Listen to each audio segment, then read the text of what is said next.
Welcome, listeners, to the NKNews Podcast, recorded in Seoul on Monday, December 10, 2018. And today, I'm joined here for a roundtable by NKNews superstars Oliver Hotham. Hello. Fyodor Tertitskiy for the last time. Hello. And Chatter Carroll. Good morning.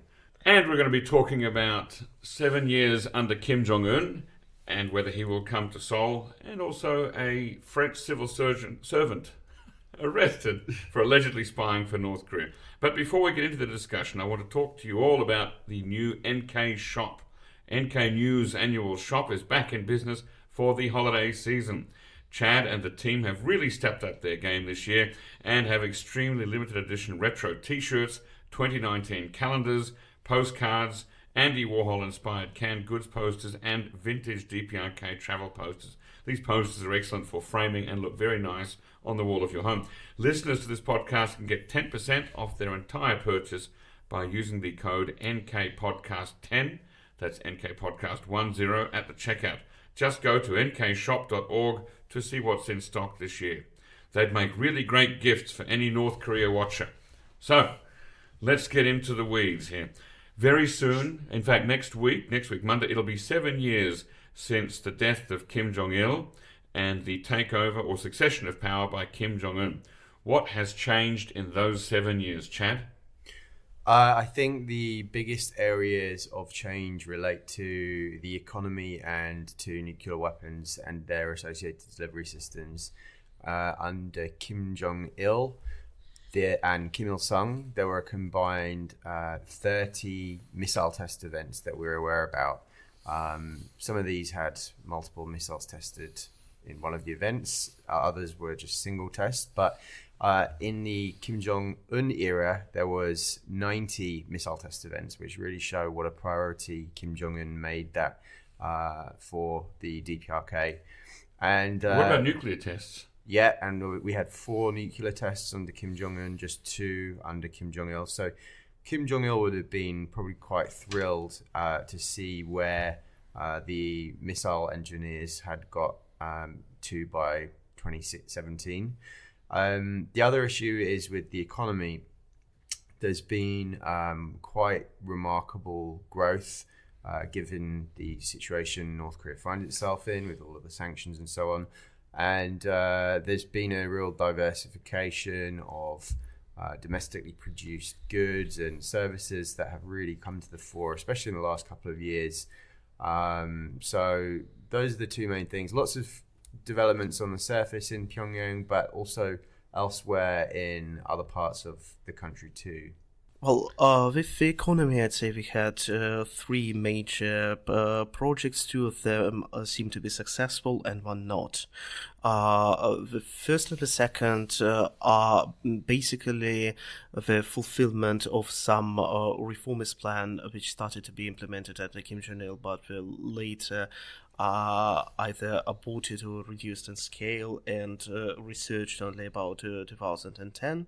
I'm talking about agriculture reform and decentralization of North Korean industry. Is this the one that you said has failed or has succeeded? These 2 succeeded. Okay. And the one which I'd say failed is economic zones, because you may remember that I think in 2013, unless I'm mistaken, they announced a number of economic zones for foreign investment, and I think we never heard anything from these zones ever again. There was that Hwanggeum Island in the river near Siniju. Mm-hmm. What was the other one? What else was there? There was Wonsan is still... Oh, Wonsan, is that technically a free economic zone, is it? Yeah. Okay. Maybe there was one in Pyeongseong as well. There was one Mount Kumgang. There was supposed to be some plan to bring in loads of investment for infrastructure and things like that as well. There were a lot of them. If you look up my piece called History of North Korean Reforms at NK Pro, I have a map there taken from Chosun Shinbo. Yeah, excellent. All right. Great plug there for NK Pro. Yes. Is life better or worse now under Kim Jong Un for the average North Korean? I think broadly life is definitely better. I mean, there's much more diversity in what you can get your hands on, both domestic and international products in shops, at least in the capital city. I think generally people's lives, quality of life is probably improving to some degree. Kim Jong Un's put a big emphasis on consumer products and children's products, and trying to make sure that women can have nice cosmetics and handbags and all of these little other things as well.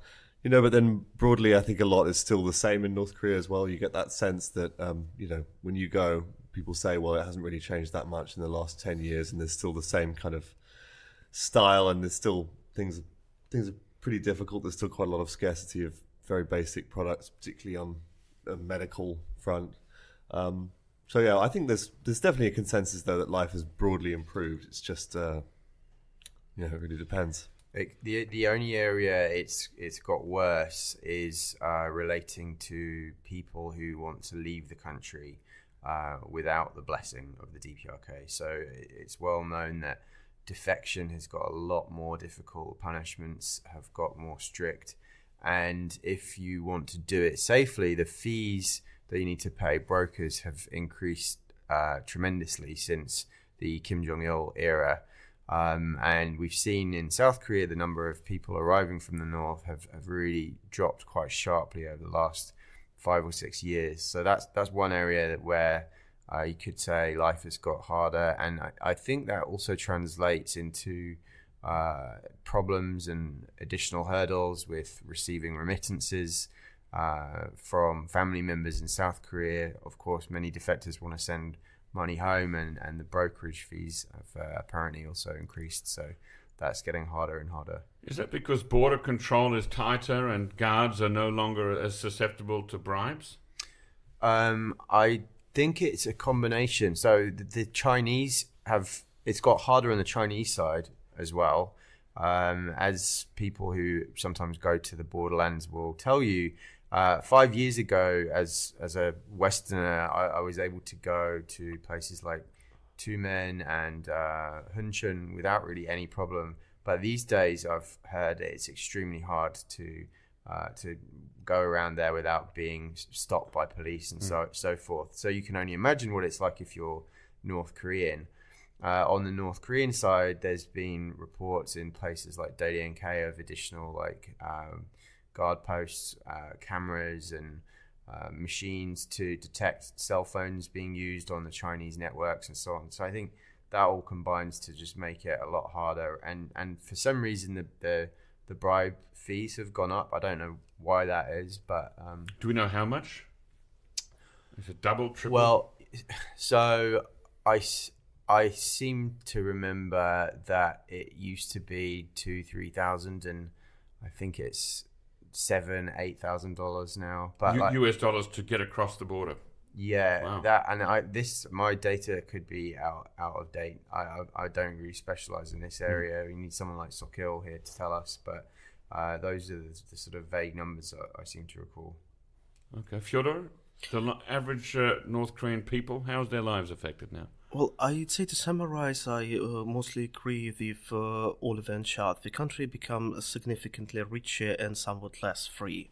Just one thing I would like to emphasize, that the problems are not just with people from want to defect from the country, but if you want to continue to live, say, in Sinuiju and just want to occasionally watch some South Korean drama, you will find yourself in much bigger trouble than you would under Kim Jong Il. Really? Yes, because the state is conducting a campaign to curtail foreign influence.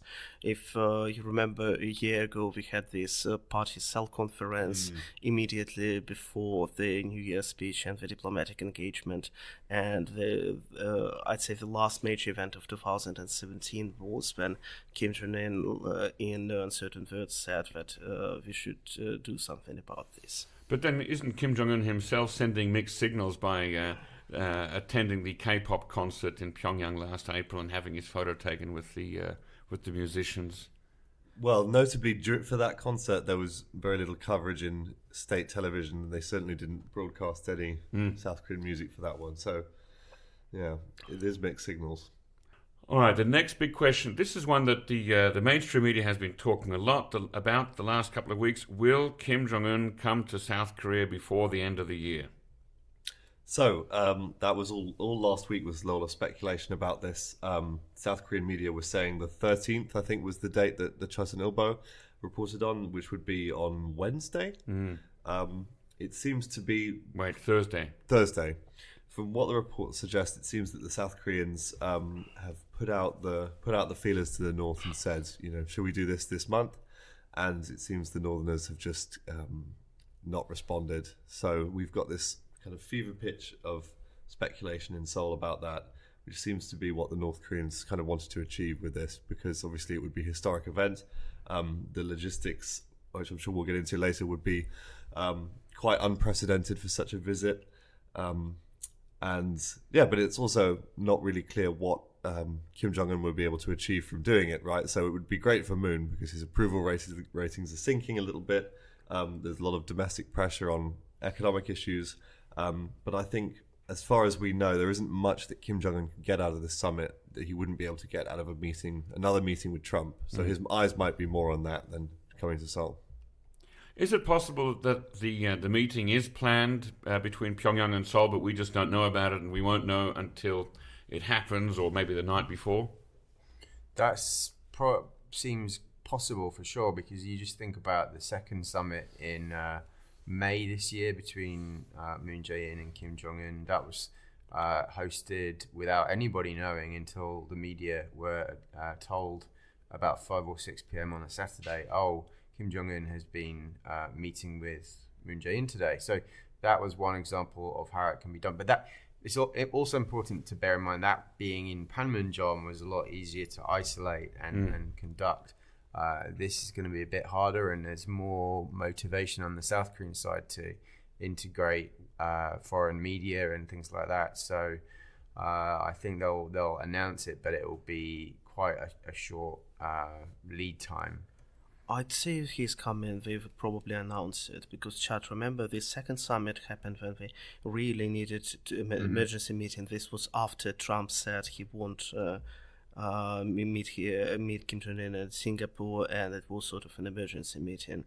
But as for the Seoul summit, South Korea would want it for you can say propaganda purposes, to promote the idea that peace process is going on and this is a new stage, this is a historic event, and they would want media coverage probably even more than the summit itself. But the more lead time they give, the more time that gives to hostile forces, if you will, to prepare. So human rights advocates and activists are going to have a lot more time to. If they say announce it with 1 month, you can organise some very well planned protests and things like that. So I think that will all be terrible optics for Kim Jong Un and Moon if they're surrounded by, and Kim Jong Un personally sees, which I hope he does, some of these protesters. But I think protests are maybe even the least of their concern, right? I mean, there are people here who have lost their hometowns in North Korea. There are veteran military people here who might try something a little bit more, kinetic than a protest. Yeah. Well, you mean assassination attempt? Well, I didn't want to go straight there, but yeah, I guess that's the sort of extreme form of that. Now, that brings us to the question of if Kim Jong Un does come to South Korea, will he actually come to Seoul as promised, or would he go somewhere that's a bit more manageable in terms of crowds and access, like, for example, Jeju-do? Fyodor, you've got something interesting about back in 2000 when Kim Jong Il promised to visit Seoul for a return visit after Kim Dae-jung visited Pyongyang. What happened there? Well, to my knowledge, North Korea said that our second summit should take place in Vladivostok, to which Kim Dae-jung said, well, you promised to come to Seoul, so we would agree to meet somewhere in South Korea, not necessarily in Seoul, maybe on Jeju Isle, but at least it should be on the South Korean soil, not in the third country. And then the North Korean side said, well, in this case, we won't have any summit. And then Kim Dae-jung's term just expired, and there wasn't second summit. That's right. Here. I mean, the second North-South summit took place back in Pyongyang again when Roh Moo-hyun visited there in 2007, right? Yes, but different president. Different president, that's right, but same city. So I guess it's two separate questions. One, will Kim Jong Un come to South Korea before the end of this year? He's got 3 weeks left. And 2, if he does come, will he come to Seoul? If you were betting people, would you bet on him coming to South Korea before the end of the year, Oliver? No. Chad? No. Fyodor? No. And let's say that he does come. Maybe he doesn't come this year. Maybe he comes next year. Will he come to Seoul? Would you bet on that, Oliver? Yeah, I think he would still come to Seoul. Yeah? I think so too, yeah. Fyodor? I think Jeju is still more likely for security reasons. I'm with Fyodor on this one. I think Jeju for security reasons is more likely, even though the optics aren't as much fun. And they can climb up Hallasan, or at least take a helicopter up Hallasan, given the girth of the North Korean leader. And that would be symbolically like the ascent up Paektusan that President Moon and Chairman Kim made back in September. It's going to be much colder, though. Well, it depends on when he comes, right? If he comes in April or May, they could definitely go up Hallasan. It'll be nice. They could take one of those little Mongolian ponies up there. That's right. All right, so what is the broader political scene in South Korea at present? What are conservative political parties like the Liberty Party Korea and the Bareunmirae Party planning to do if and when Kim Jong Un visits the South? What have they said about that? They won't like it probably, and given that Moon Jae-in doesn't control the parliament, they could organize some resistance on this front, I take it. You mean if Kim Jong Un went to speak at the National Assembly? Well, if yes, or they could threaten Moon administration, like voting against some of the Blue House's initiatives. Well, you know how parliament can exercise influence against the administration. Yeah, I think it's safe to say there'll probably be pretty large protests. Although recall when Trump came last year, it was pretty. This was during Fire and Fury as well, so there was a lot of resentment against the U.S. president here. But the streets were full of pro-American people, and there was a tiny little. Remember, there was a tiny little leftist contingent in Gwanghwamun, but beyond that, speaking more as a point about being able to control crowds rather than the size of the crowd, because I think obviously there'd be many more people in South Korea who would protest Kim Jong Un than would protest Trump. But I think at least the Seoul city seems to be pretty good at keeping these people in check. So I suppose you could have them go and put them in a separate part of town. Now, I saw on Saturday that a Real Meter poll of 500 South Koreans, it's not a big sample size, but 500 South Koreans over the age of 19, and that poll found that 61% would welcome Kim's visit if it helps to improve inter-Korean relations and accelerates the peace process. Meanwhile, 30% said that they didn't support it, calling it a fake peace show. Are we likely to see, with numbers like that, are we likely to see ideological confrontation and potentially violent counter-demonstrations if and when Chairman Kim visits Seoul? Well, it's possible that there'll be protests, and there are obviously going to be people that have very different opinions about the visit. But when you think back to the very sort of worst of the Park Geun-hye protests back in late 2016, early 2017, I think the Seoul police did a pretty good job of keeping violence to a minimum and ensuring that there wasn't too much risk for normal people. It was pretty well managed. I mean, there was water cannon used, I remember, against, was it farmers in the middle of Park Geun-hye's term? And that was a bit more violent, but the police here seem to do a pretty good job of keeping things in control. I mean, you can just control people where people are, right? So if they did a meeting at the Blue House, right? The Blue House is up a little hill. You could easily cut off all those roads. You could put the protesters somewhere downtown. I don't think Kim Jong Un would even see them, to be honest. Oh no, I'm more concerned about protesters and counter-protesters having a little skirmish or battle among themselves. Left-right violence. I could definitely see that happening. I'd say it's not very likely, because I've seen far left and far right people being here protesting, and there have not been a single police officer separating them, but they just carry their posters. Someone would say that Moon Jae-in is the greatest president Korea ever had. Someone would say he's a communist who wants to sell the nation to Kim Jong Un, but they just stand without attacking each other. What I'd say I like about these radicals that they are much less violent than most radicals are in the world. Certainly looking at France, where you've spent some time living, I think, Chad, haven't you? Yes. In the last couple of weeks, they've had some amazingly violent and chaotic demonstrations there in the middle of Paris, right? Yeah. I mean, graffiti on the Arc de Triomphe and hundreds of people injured and nearly 1,000 arrests over the last weekend. I don't think we'll be seeing any of that immediately. Yeah, I heard one pundit talking on BBC over the weekend, French pundit, saying that the French like to take these protests to the point where the president is embarrassed by the actions of the protesters, and I guess they've probably fulfilled that.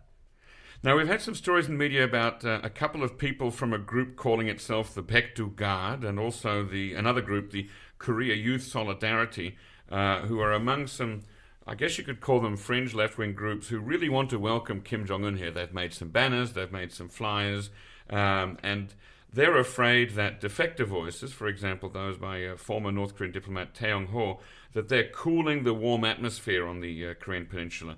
Are these groups a threat to free speech and objective journalism on North Korea? And how many people are there out there like this group?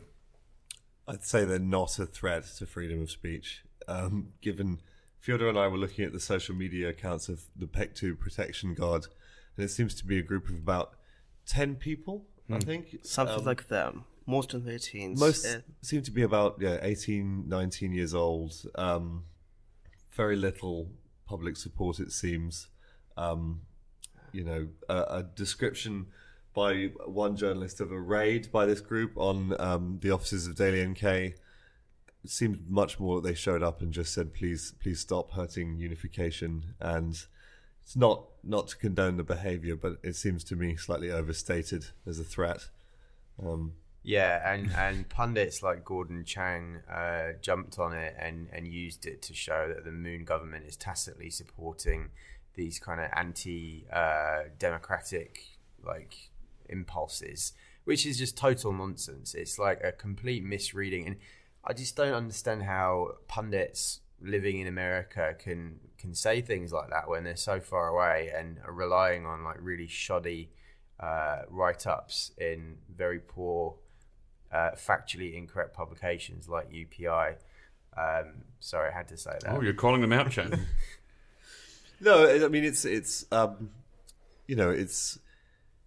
certainly overstated. I mean, the roots of what make these groups do these types of things is very strange. Fyodor and I were saying, looking at some of their output, they seem a little bit culty. They seem a little bit like they have a charismatic leader, and they go around and reminded me a little bit of like Kony 2012. Them walking around, these sort of young people going around putting posters everywhere. But is this more of a Minjok-based nationalist fervour rather than any ideological commitment? I don't think they would think about themselves in theoretical terms. They welcome some peace process with the North, and apparently they think that Tae Yong-ho, some other people in the list, are a direct threat to it. But they seem to be very non-violent. But the thing they do, they come to an office and then they stand there and they say, please stop doing this and this. But of course, calling that a raid is like calling a pickpocketer a genocidal maniac. It's just complete overblown. I'd say there are a small obstacle to objective journalism, but by no means a threat. Has the government itself made any public statements or any steps to discourage people from criticising North Korea or Kim Jong Un directly? Well, there has been reports of far-right YouTubers, like YouTube commentators, being called, I don't know, prevented or I don't know the details, but I know there's been a lot of complaints from some with more conservative leanings about alleged censorship of public commentary based on the argument from the government side that some things are factually incorrect. And so this whole fake news trope is being thrown around. So you're saying that's the angle of attack that the government's taking. It's saying be factual, don't be critical of North Korea, but be careful about. It's more about there was this whole, the kind of fake news scare that's become quite a thing since the election of Donald Trump kind of made it to South Korea, and there was a lot of, articles more about the economy as far as I know. There was one National Assembly hearing, lawmakers were talking about this fake news story about people committing suicide because of the minimum wage increase, and that the Moon government was, killing people with this and things like that. So it's press regulation based on these kind of, I think, overstated fears about fake news. That is to some extent tied with North Korea, because obviously the types of people that this government would accuse of fake news would tend to be on the far right. Are there any political parties in South Korea who actively advocate clamping down on dissent? I mean, You mean people who would actively say that Moon Jae-in should become a dictator and organize a crackdown on the right-wing forces? Well, I think that's going a bit far, but maybe there must be some groups here that say, we have to keep the atmosphere friendly and we have to present a good face to Kim Jong Un, and now's not the time to be critical about North Korean human rights abuses, etc., etc. Well, I know that there's one of those people living on this very road. There's a car shop just up there that's got huge banners outside, saying we need to welcome Kim Jong Un, and I guess in the Park Geun-hye era that would probably be constituted as a breach of the National Security Act. This is the thing, right? That it's a very fine line here. That openly praising the North Korean regime is and has been since 1948. A breach of the national security law. But I think it's also important to note that there's a distinction between saying that there should be a summit in Seoul and that inter-Korean reconciliation is welcome, compared to praising the North Korean leadership, right? So this chap with this banner, I don't think his argument would be long live the Workers' Party of Korea. We should have a Juche-based political system in South Korea. I think he probably enjoys if he's a business owner, he probably enjoys capitalism. I think it's important that people don't necessarily think that South Koreans that would welcome a summit would necessarily be pro-Juche, I think. I'd say if you compare it with Cold War era, if you would welcome Leonid Brezhnev's visit to Washington, that doesn't necessarily make you a communist, does it? How has the North Korean state media attacked defectors recently? Oh, they put out some videos. Actually, quite rare. We didn't really see many of them in the past year due to this diplomacy, but they're back. Urimin Jokiri put out a series of videos attacking some high-profile defectors, essentially accusing them of various crimes, faking identities. They have this show which they present as kind of like an investigative journalism program. Yeah. And they track down some family members and relatives of some well-known defectors. Mr. Kim Jong Il, who actually Chad and I interviewed in 2013, I think, was presented as having lied about his background. Their new claim is that these people aren't actually defectors. So Kim Jong Il is apparently like a Chosunjok, that they say there's no evidence he ever lived in North Korea. Really? That's what they're saying? Yeah. Okay. Is there anything to these claims? You'd have to ask Kim Jong Il. I mean, I'm assuming he is from the north. I mean, when we interviewed him, he seemed to have a very detailed story about how he escaped and everything. But yeah, it's a little bit sad. These videos are always very aggressive and slanderous often. Now, why do we have any idea why they're coming out with such videos now? Just, I guess they have a quota of content to fill. That's part of it. And in the past, these cases have only really cropped up when people are being quite vocal. I know, like Yeonmi Park was rebutted, as was from Camp 14 Shindong-hyuk. There was one feature produced about him, I think, with his father. Both times actually that I wouldn't say those two were being particularly more,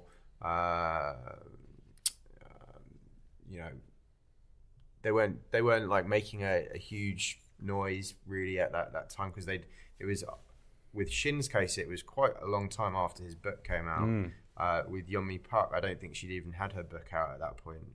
But I'm not sure what the sort of logical process is for them to start calling people out. Have they made any videos attacking Tae-yong-ho yet? Perhaps claiming that he was never a diplomat, or? Well, they made one in a way with CNN, because Will Ripley, the CNN journalist, went to Pyongyang and was introduced to Tae's family members and did an interview with them.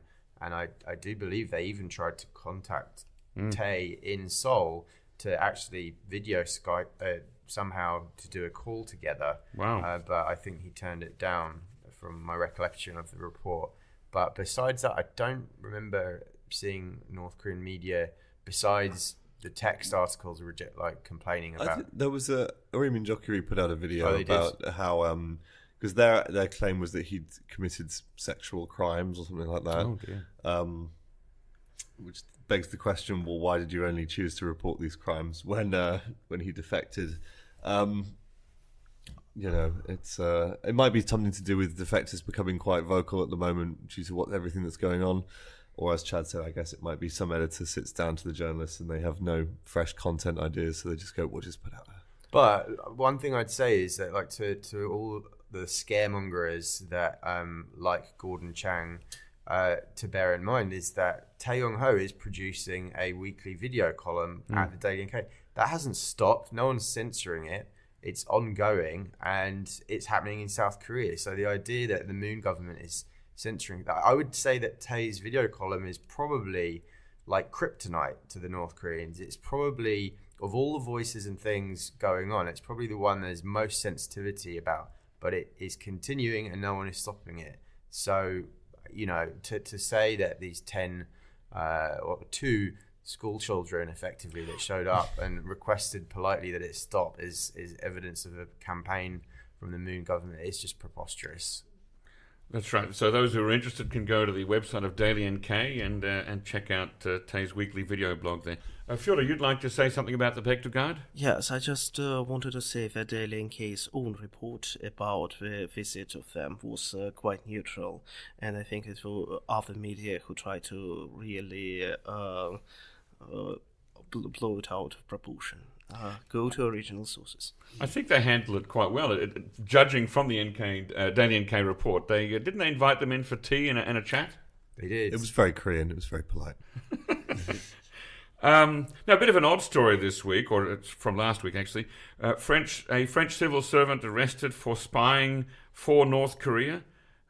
What's that all about? And could he have actually had any sensitive information? Chad, you're our francophone expert. Well, this is a guy that we met in Pyongyang in September, and Ben Kennedy. Yeah, Oliver and I had a conversation in French. Yeah, with him. we had a nice chat with him. Yeah. He's a loyal reader.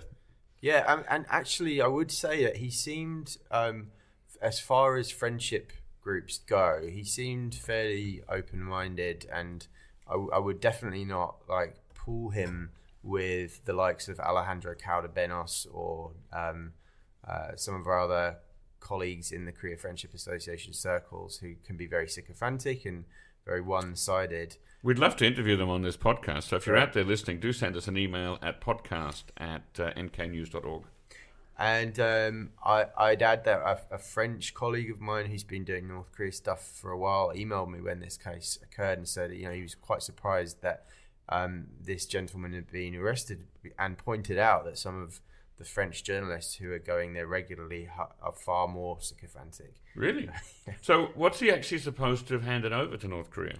So authorities in France have only said handing over sensitive information to a hostile nation. So there's been no actual mention of North Korea, but obviously the assumption is that it's North Korea. So he worked, Mr. Kissede, he worked for the French Senate's Committee on Architecture. And the theory is, at least from our own Collins Verco, was that he perhaps had been doing some kind of exchanges with the North. There was a lot of North Korean media coverage of him doing exchanges. They said he'd handed over information about ongoing projects in France. So perhaps it was something related to that as well. Just maybe giving information that he didn't believe to be sensitive that is sensitive to his North Korean friends. I mean, doesn't he work in an area related to Architecture, and heritage gardens or something like that? It doesn't seem very sensitive, does it? But if you work in government and hand over information that you don't own to any, I think it could be problematic anywhere. So it could just be as you say, it might not be North Korea related. It's just he's broken a principle, and it just so happens that they're North Koreans, and that maybe. It's very odd that someone with those connections would be allowed to be a high-profile civil servant, I think. Well, you'd think so, yeah. Now, in what ways is North Korea testing or working around sanctions? The perennial question. Is there anything new in the last week? I saw there was a story in NKNews about sanctioned ships on the high seas. There was this was quite interesting. Leo, our colleague who specialises a lot in the maritime sector, noticed that one of the ships owned by Ocean Maritime Management, OMM, which is highly sanctioned, sailed from east to west coast, and nothing that exceptional about the fact that there's a North Korean ship doing that route. It's often used to move things by sea, like the Pueblo. Like the Pueblo, indeed. But it was the first time one of the OMM ships was on the high seas that has been designated for sanctions, and so it was quite noteworthy, and it broadcast its location the full way, which is It didn't go dark. Right. Interesting. So that was quite interesting.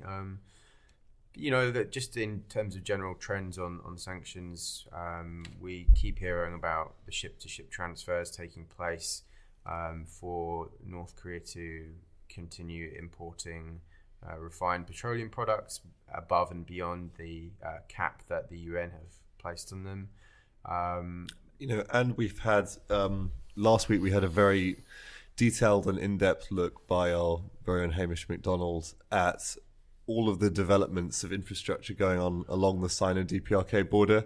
So we've seen in the last year or so both the Chinese and the North Korean side really putting, it seems, quite a lot of money in, new developments, trade outposts, bridges, etc., etc. So it really seems as though they're gearing up, if not already doing it, for a lot of cross-border trade. But we're still not seeing any progress at the big New Yalu Bridge. I was about to say the same thing. I always come back to, that there's that blessed bridge. If they don't finish it, how are they going to increase North Korea-China trade?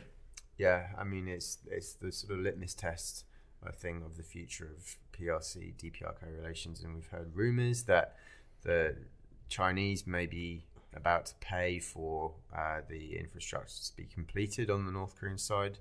And Colin very well noted that when Kim Jong Un went to Sinuiju recently, while there was no official talk of that bridge and no focus by state media of that bridge, if you looked closely in the background of one of the blueprint plans behind Kim Jong Un, there was road finally connecting the bridge to Sinuiju. So that's, I think, the first time we've ever seen on North Korean media a hint of that bridge being connected to domestic infrastructure. Well, that's very interesting. Chad, it was a plan of a big plan to reconstruct the entire city. It would be impossible for it not to have a road connected to this bridge, which is probably one of the first things which needs to be done when it comes to Sinuiju. Mm-hmm. But I should add that some observers I remember seeing on Twitter said that the trip to Sinuiju was notable for not talking about the bridge, and they said this is evidence of the China-North Korea thing being on. But if you look closely, it is there, which is agreed. Now, Fyodor, you are leaving us at NK News?